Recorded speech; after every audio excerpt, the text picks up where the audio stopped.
Hello everyone and welcome to Sinful Gaming. I hope you're all doing well, I hope you're all staying safe, and most of all, I hope you're all fighting that war against the Grey.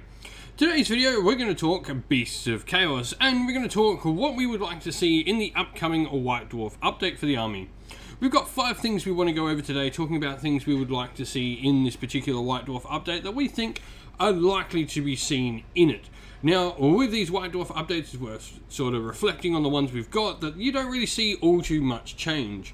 I do think the last one, the Ossiarch Bone Rippers one, was a solid update to the army, bringing everything in line, while not necessarily changing the power level of the army like some of the other ones perhaps have. The Ossiarch Bone Rippers ones was exactly what these updates should be. They're bringing the army up to line and playable in the new edition, and just sort of making all the new rules work how they're supposed to with this new edition.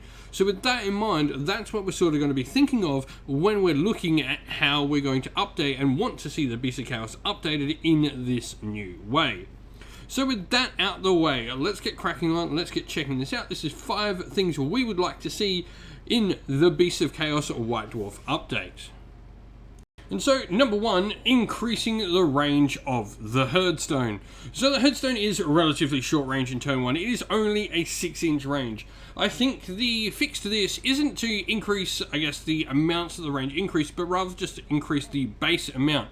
I look at an army that has a similar terrain piece with a Battle Shock immunity bubble on a much larger scale, like the Gloomspite Gits and their Bad Moon Loon Shrine. I think the 12-inch range on that is quite good and probably the correct fix for the Herdstone. Now, I get the Herdstone puts up rend minuses as well, but the army just doesn't have a lot of rend, and with the ability to put so many save bonuses and stuff like that across the game, I don't think it's a bad thing to have this as Beasts of Chaos way to potentially deal with high armor, increasing that base range of the Herdstone to start at, say, 12-inch and continue to increase at 6-inch increment, so it would be 18 and then 24 by turn 3 would be really good for your Herdstone. I think this would be a solid fix to what is a really good terrain piece for the army. It just needs that little bit of extra range to really help it provide, I guess, impact upon the battle in the turns where it really matters.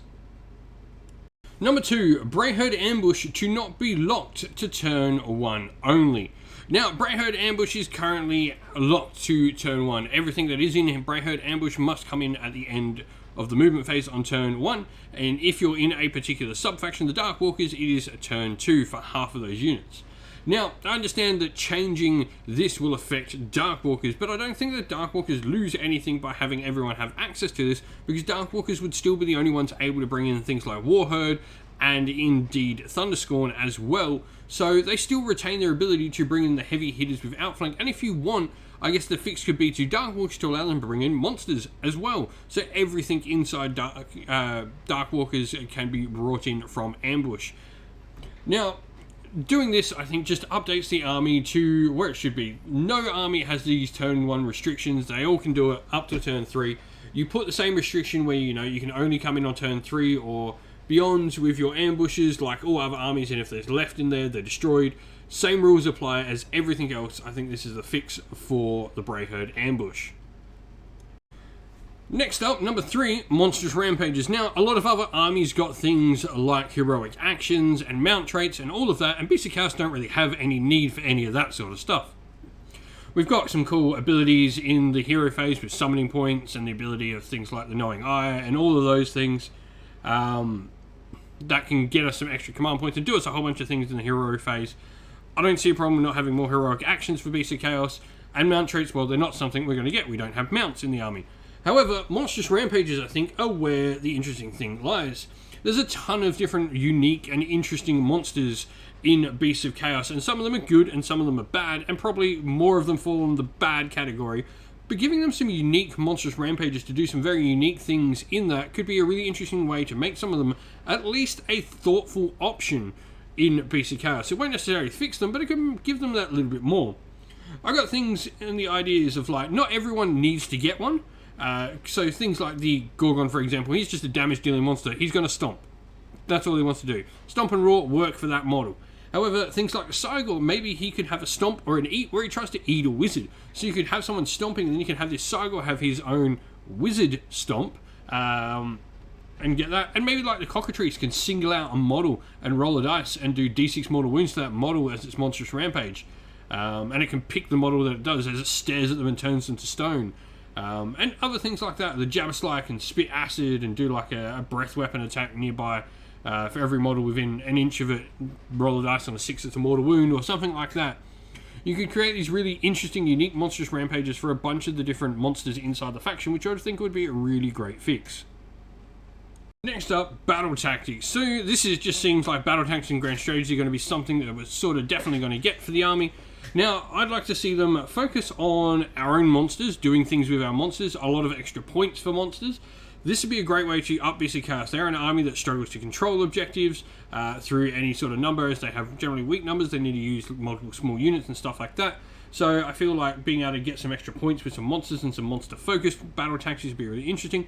But also have them focus on despoiling. So imagine like a battle tactic you can pick if you remove an objective, or imagine a battle tactic you can pick if you're killing your enemy's banners and killing heroes and taking things off your opponents, and or controlling terrain pieces in your opponent's deployment zone and stuff like that.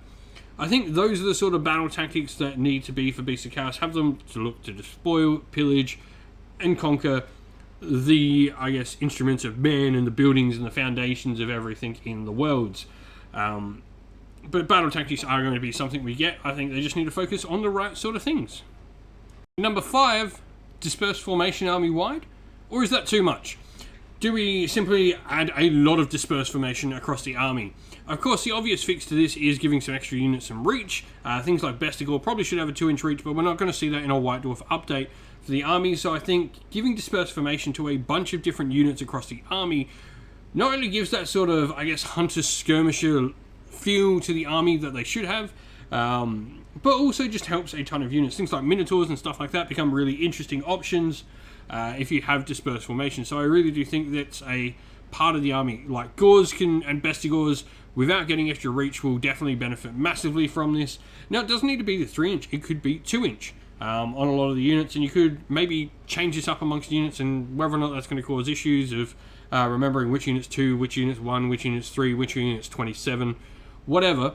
I do think it definitely is something that could really help Beasts of Chaos become better in getting more of their bodies into the fight, because with Bestigors and Gors, while they have all these cool bonuses at the moment and they're useful in their own ways, Gors especially with their rerolls to the charge when they come in from Braveherd Ambush, I definitely think there's some issues there with how their base size and their range sort of interact with each other.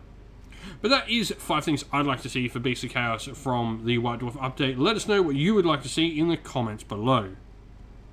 Well, that's the end of the video. Thank you all for watching. If you enjoyed it, please leave a comment below and let us know what you enjoyed about the video. And don't forget to leave a like and subscribe to the channel and turn those bell notifications on so you don't miss a beat when we upload new stuff to the channel.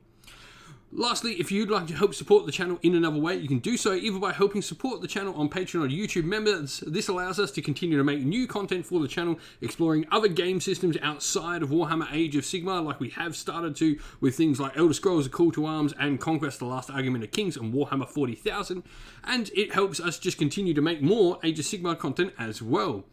Thank you to, though, everyone who has helped support, and we'd like to give them all a shout out to our patrons. First of all, Christian Weir, James Soren, Greenskins Gaming, AJC, Kenny Lowe, Outer and Shop First, Andrew Bowen, Nathan Fee, The Rising Ape, Q Dynamic, Agu, Anthony B, Anton Nilsson, JJ Austrian, Average Wargamer, Domir, Mark Harvey, James Cater, and Samuel. And to our YouTube members as well, Green Roots Gaming, Kenton Young, Chris Wallace, Ronya, Vinny Lockloric, The Johnny 84, David Ellsworth, Revenar, Wolfric Nick, Broken Chef, Sean Scott, and Diplomat. And a special thank you, of course, to, first of all, Lady Witchfox Art, who does all the amazing artwork for the channel you see here, and to Xmorphic, who does all the awesome background work on our Discord server, keeping that nice and running properly for us all. Thank you, everyone, for watching. Once again, stay safe, stay well, and most of all, keep fighting that war against Grey. Ciao for now.